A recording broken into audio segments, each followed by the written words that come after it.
Bonjour, j'ai la quarantaine, je suis une femme au foyer travaillant. Depuis que je suis revenue d'étudier à l'étranger, je travaille dans l'entreprise de mon père. Mon histoire concerne le moment où j'avais la trentaine, après mon retour d'études à l'étranger. Depuis mon enfance, j'ai consacré beaucoup de temps à l'étude et j'ai été très curieuse du monde. Heureusement, j'étais la seule fille d'une famille aisée.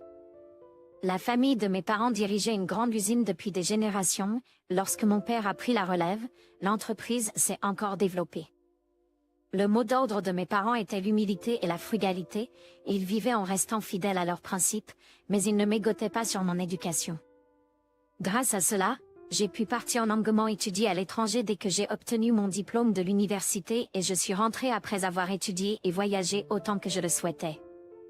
J'ai obtenu un doctorat en administration des affaires en Angleterre. Après avoir bâti ma carrière dans plusieurs domaines spécialisés, je suis rentrée chez moi à la fin de la trentaine. Les gens autour de moi m'ont félicité, en disant que ce serait bien d'avoir une fille qui pourrait reprendre l'entreprise de mon père. Mon père, qui était introverti, semblait également penser qu'il pouvait compter sur moi. Mon père avait quelques inquiétudes, qui étaient sa santé et mon âge. Parce qu'il travaillait trop dur, sa santé n'était pas très bonne et il voulait me voir me marier pendant qu'il était encore en bonne santé. Il voulait me conduire à l'autel à mon mariage.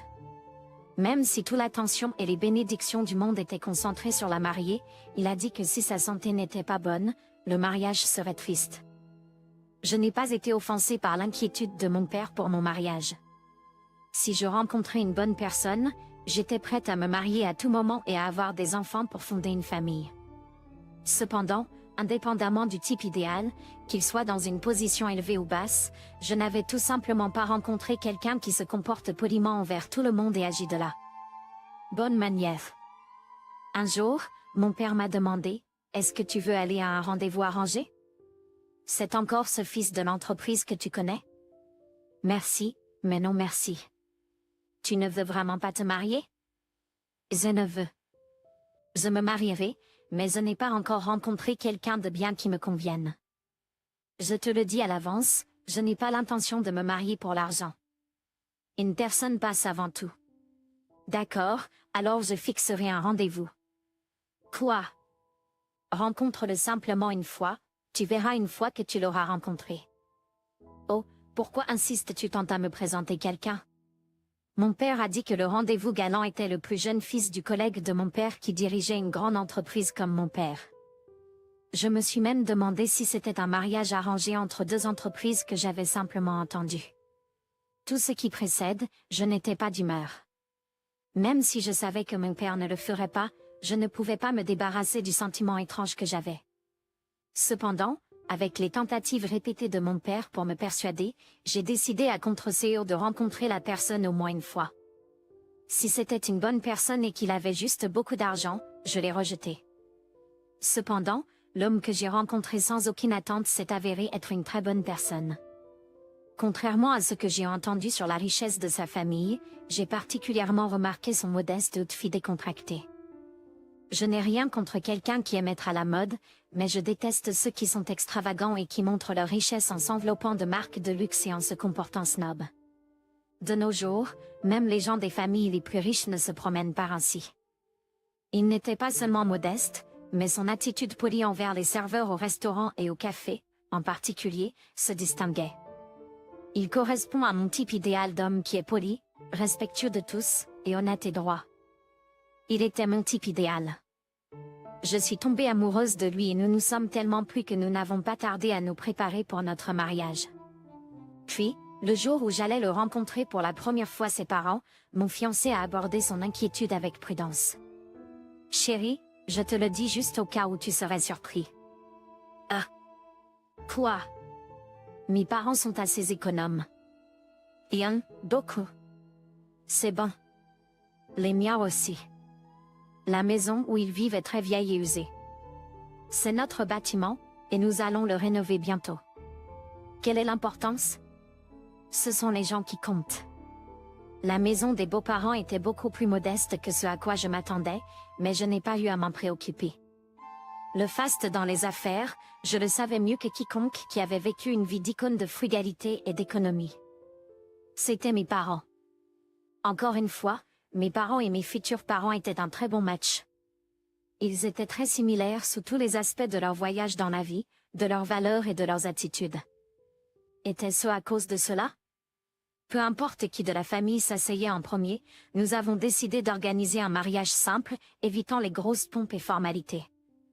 C'était à l'époque où les petits mariages sont devenus une tendance, semblable à certains couples de célébrités, nous avons donc facilement accepté. Il n'y avait qu'une seule partie où mon père était très fort sur les dépenses d'argent importantes. Mon père a insisté sur le fait qu'il achèterait notre nouvelle maison de mariée. Il avait repéré un nouveau condo de luxe en ville. Cela coûtait plus de 3 millions de dollars. Je ne voulais pas qu'il s'inquiète de l'argent, car je savais qu'il en avait la capacité. Je lui ai dit, « Père, je ne dis pas que vous n'en avez pas la capacité maintenant. Ce n'est pas à votre image. Ce n'est pas comme vous qui avez vécu modestement toute votre vie. » Donc, je me suis inquiétée de son changement soudain. Je lui ai demandé, « Est-ce qu'il y a un problème de santé quelque part ?» Mon père a hésité pendant un moment et me l'a dit. Bientôt, je n'ai pas eu d'autre choix que d'accepter le cadeau de mon père. Je le fais parce que je suis désolée pour toi. Je suis désolée pour toi qui n'as pas pu en profiter correctement parce que tes parents étaient frugaux. Il a répondu, « Pourquoi continues-tu à dire cela? Il n'y a rien que vous n'ayez pas apprécié. Est-ce que tu es allé à l'université avec ton propre argent? Ce pays t'a-t-il envoyé étudier à l'étranger? C'était grâce à l'argent de maman et papa. Je t'en suis également reconnaissant. » J'ai répondu, « J'en ai assez. » Mais ce n'est pas ainsi que les parents le ressentent. Il a dit, « Papa, c'est un cadeau d'un père à sa fille qui se marie. Ne dis rien et accepte-le simplement. » Au final, mon père a acheté notre nouvelle maison pour notre mariage. Le condo de luxe, qui coûtait plus de 3 millions de dollars, il l'a acheté au nom de mon mari et moi. Mes futurs beaux-parents étaient réticents, disant que la maison des jeunes mariés devait être fournie du côté du marié. Mais ils n'ont pas essayé de rejeter l'offre de mon père. Ils géraient tous les deux une grande entreprise et ils savaient que ce serait fatigant de s'opposer à des hommes d'affaires têtus. Je l'ai aussi pensé, du moins à ce moment-là. Avec notre mariage imminent, mon père s'est effondré alors que je remarquais des signes anormaux chez mes futurs beaux-parents. J'ai suggéré que nous devrions reporter notre mariage jusqu'à ce que mon père se rétablisse. Cependant, mon fiancé et sa famille ont dit que nous devrions nous dépêcher parce que nous ne savions pas quand mon père pourrait mourir. C'était logique. C'était courant pour les gens de se précipiter dans le mariage pour montrer le mariage à l'aîné qui était en mauvaise santé. Le problème était que mon père n'avait pas une maladie grave, mais c'était simplement dû à la surcharge de travail qu'il avait perdu connaissance. Donc, je persuadai mon fiancé qu'il serait préférable de reporter le mariage après que mon père ait retrouvé la santé et que les deux familles soient présentes. En raison de mon intense supplication, le mariage a été reporté. Il était prévu environ 6 mois plus tard, afin de trouver une bonne date et de trouver une autre salle de réception. Comme mon mariage a été reporté, je pensais que les signes anormaux de ma belle famille avaient disparu. Cependant, lorsque mon père a payé le solde final pour le nouveau condo, un autre signe avant-coureur est apparu. Nous n'avions même pas encore eu la cérémonie de mariage, et un endroit où les propriétaires n'avaient même pas encore emménagé, payé par mon père. La famille de mon fiancé a emménagé et a commencé à y vivre. Comme nous n'avions aucun accord préalable sur un arrangement de vie avec sa famille, je lui ai demandé des explications. Que se passe-t-il? Pourquoi sont-ils venus habiter dans notre maison alors qu'ils ont leur propre logement? Puis, mon futur mari a dit très calmement, sans changer d'expression, leurs bâtiments vont être rénovés, alors ils resteront temporairement, juste pour un court moment. Alors, ce serait plus confortable pour eux de rester à l'hôtel, non? Tu sais, ma mère et mon père, ils sont radins. L'argent sortant de ma poche ou de la tienne, ils ne se sentiront pas très à l'aise. Mais tu ne peux pas faire ça. C'est notre nouvelle maison de noces et comment peuvent-ils y vivre en premier quand nous n'avons même pas encore emménagé? Que veux-tu dire, ils y vivent? Ils y seront pour seulement un mois, c'est tout.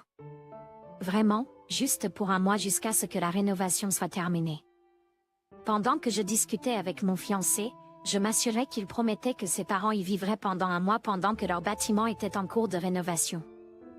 J'ai également obtenu une promesse de ses parents qu'ils vivraient là-bas pendant un mois pendant que leur bâtiment était en rénovation. Cependant, 2 mois et 3 mois s'étaient déjà écoulés, mais ils ne montraient aucun signe de déménagement de notre maison. Il m'a semblé qu'ils allaient simplement y vivre pour toujours. Entre-temps, les frais de copropriété et les factures d'électricité étaient prélevés sur mon compte bancaire. J'ai commencé à m'inquiéter de ce que je devais faire à propos de mes beaux-parents potentiels. Je devais penser à mon père avant de penser à rompre mes fiançailles. Je devais trouver une solution par moi-même. Pour trouver une solution, je me suis rendue chez l'immeuble de mes beaux-parents qui était en rénovation pour savoir ce qui prenait autant de temps. J'allais essayer de trouver une solution en les aidant. Cependant, j'ai été choquée de découvrir la vérité. L'immeuble qui devait être rénové n'était pas au nom de mes beaux-parents. Le propriétaire de l'immeuble était quelqu'un que je n'avais jamais rencontré. Dans l'immeuble où il vivait, il y avait un nouveau locataire qui y vivait. En fait, mes beaux-parents n'avaient pas pu payer le loyer et avaient utilisé leur argent de caution et avaient été expulsés. J'étais tellement confus. La personne qui dirigeait une grande entreprise n'avait pas l'argent de loyer et avait été expulsée. Quelque chose ne va pas dans ce mariage. Étant si confus, j'ai avoué mon secret à mon ami le plus proche. Ensuite, mon ami m'a dit quelque chose. Eh bien, ne sois pas surpris et écoute attentivement. Je suis déjà assez surpris de ce que j'ai découvert aujourd'hui. Comment puis-je être plus choqué? Elle n'a rien dit, alors je l'ai pressée. Qu'est-ce que c'est? Dis-le-moi. C'est à propos de ton futur beau-père. C'est un peu étrange. Nos parents ont quelques connexions avec l'entreprise de tes parents, juste un peu. Quoi qu'il en soit, je pense que le PDG de cette entreprise est le père de ton fiancé. Le père de ton fiancé n'est pas la même personne. Pourquoi me dis-tu ça seulement maintenant? Je ne l'ai découvert que depuis quelques jours. Ce n'est pas certain non plus. Cependant, le nom du président de cette entreprise et le nom sur ton invitation de mariage sont les mêmes. Mais le visage du PDG de cette entreprise est différent de mon souvenir. Dans tous les autres cas, tu dois avoir dû te tromper et l'ignorer. Mais maintenant, j'ai commencé à avoir des doutes sur mes beaux-parents. J'étais encore plus confus, alors je suis sorti pour le confirmer. Puis, le nom du président de cette entreprise et le nom de ton père étaient les mêmes. Cependant, ce sont deux personnes complètement différentes. C'était encore plus choquant que mon beau-père potentiel avait récemment changé son nom. C'était juste après que mon père ait fait leur connaissance, pendant la période où ils ont suggéré un rendez-vous aveugle à mon père. Ils ne dirigeaient pas une grande entreprise ou quoi que ce soit, mais ils se sont fait passer pour ce qu'ils n'étaient pas et ont délibérément approché mon père. Ils n'étaient rien d'autre que des fraudeurs. Toute la famille a conspiré dans cette fraude.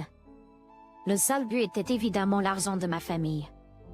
J'ai décidé de rompre les fiançailles et de déposer une plainte pénale. J'ai caché mon intention et j'ai commencé à rassembler les preuves une par une. Cela n'a pas pris longtemps pour rassembler toutes les preuves, et je suis allée à la maison où ils avaient enfreint les lieux. Ils semblaient anxieux en raison de mon attitude distante. Je crois qu'ils avaient peur que le mariage ne soit annulé.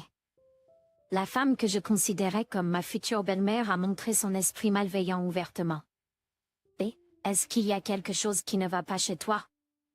Oh, tu peux aussi le dire? Je l'ai remarqué. Pourquoi as-tu soudain l'air distante? As-tu eu une dispute? Je ne pense pas que nous ayons eu de dispute, mais tu devrais demander à ton fils. Tu ne sais jamais ce qu'il pense, n'est-ce pas? Et, pourquoi agis-tu de la sorte? As-tu un autre homme? Je n'ai pas eu le temps. C'était quelque chose dont je n'ai pas eu le temps d'y penser. C'est la raison pour laquelle le mariage devrait prendre trop de temps à se préparer. Je suis fatiguée. S'il vous plaît, restez concentrés. Vous ne pouvez pas continuer comme ça jusqu'à ce que vous enregistriez votre mariage en premier, et ensuite. Après l'enregistrement du mariage, vous devriez avoir un bébé en premier. De nos jours, ce n'est pas une mauvaise chose d'avoir un bébé avant le mariage, mais c'est une bénédiction à cause du manque de bébés nouveau-nés, tout le monde l'aime. Essayez de dormir sous la même couverture et d'avoir des bébés, et essayez de vous y habituer. Quand est-ce un bon jour pour votre première nuit? Nous partirons donc, vous pouvez avoir l'intimité de l'atmosphère de la première nuit. Je pense que nous devrions juste annuler cet engagement. Quoi? Il y a une raison pour l'annulation de cet engagement, alors je veux y mettre fin. Je suis désolée, mais vous n'avez pas votre mot à dire. Vous n'avez qu'à l'accepter. Même si vous résistez, je vais m'arranger pour que vous l'acceptiez. Ensuite, toute la famille trompeuse l'a accepté volontiers. C'est regrettable, mais un mariage ne peut pas être forcé. Donc, si c'est votre souhait, je suppose que nous devons l'accepter. Résolvons-le maintenant. Ensuite, je l'ai vu clairement. Ceux qui ont triché regrettaient secrètement l'annulation de notre mariage. Je les ai malgré tout laissés continuer à vivre dans mon condo. Bien sûr, il y avait un plan. Quelques jours plus tard, ils devaient avoir fini de comploter et ont expressément exigé de l'argent. Je demandais la moitié du condo qui était en non-joie. Puisque la raison de l'annulation de la fiançaille m'incombait, ils ont demandé une indemnisation pour leur souffrance mentale et leur réputation. Je suis partie à l'intérieur. Est-ce que les fraudeurs ont une réputation dans la communauté? Ils ajoutaient simplement plus de chefs d'accusation criminels à leurs actes frauduleux, en plus de ce que je prévoyais de leur infliger comme punition. Que ferons-nous si je refuse? Nous l'obtiendrons. Donc, comment? Ce n'est pas quelque chose que je devrais dire devant quelqu'un qui est presque sur le point de devenir ma belle-fille. Mais lors de la réalisation de grandes affaires, nous faisons connaissance avec tout type de personnes. Parmi eux, nous connaissons quelqu'un qui peut être assez fort. Vous parlez de certains individus comme des voyous? Si vous voulez leur donner un nom, ils pourraient être appelés comme ça. Pour résumer, si je ne paie pas la moitié de la part du condo, vous ferez appel aux voyous pour l'obtenir. C'est ça? Ne le prenez pas à la légère. Nous sommes sérieux. Si vous ne le faites pas, nous pourrions obtenir quelqu'un de pire que les voyous pour s'occuper de vous sans laisser de traces. J'ai crié de joie à l'intérieur, mais à l'extérieur, j'ai fait semblant d'avoir peur et je suis partie en courant, en menaçant d'extorsion. Bien sûr, je n'ai pas remis la moitié de la part, et je n'ai pas été pris en train de préparer une déclaration criminelle. Je suis juste partie en voyage à l'étranger que j'avais prévu. À ce moment-là, mon père avait investi au Vietnam, et j'étais censée gérer l'usine pour lui.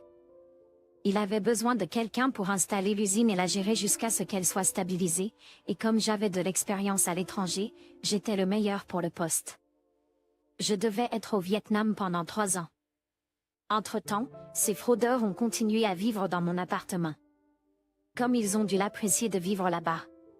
Même si je n'ai pas remis la moitié de la part de la copropriété, le montant était de 1,75 million de dollars, et la copropriété a beaucoup augmenté. Cependant, comme prévu, leur cupidité ne s'est pas arrêtée à 1,75 million de dollars.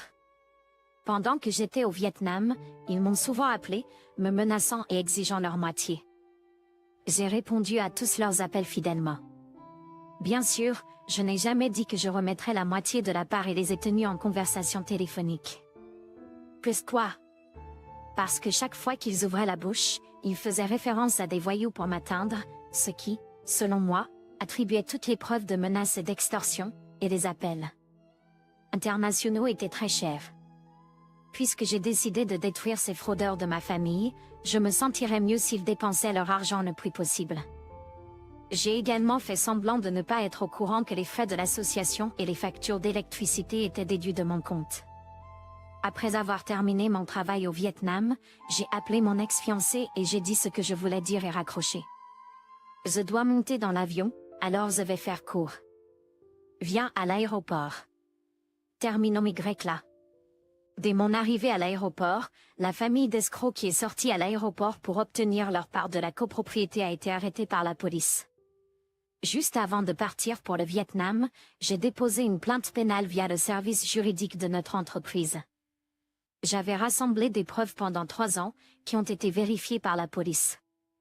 Ils ont décidé que les crimes commis par la famille étaient dangereux, et ils ont décidé de les arrêter.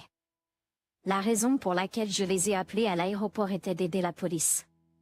Cette nuit-là, avant qu'ils ne soient transférés en prison, je suis allée les voir au poste de police du comté.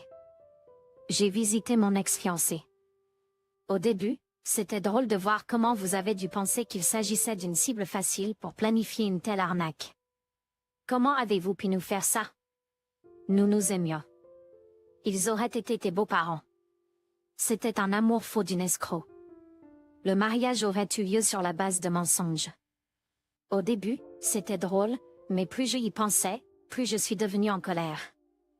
Je me demandais à quel point mon père devait être désolé d'avoir été pris dans votre stupide arnaque commise par des sangsues comme vous. Quoi?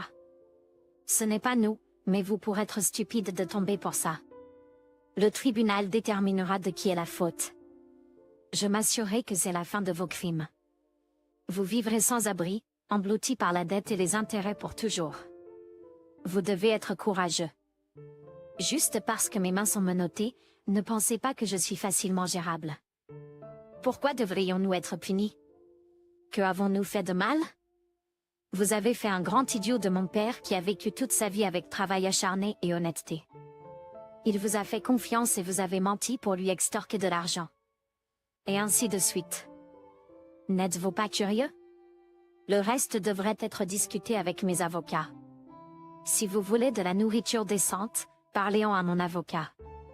Qui sait, peut-être sera-t-il généreux et gentil pour vous laisser avoir du pain de maïs ou quelque chose.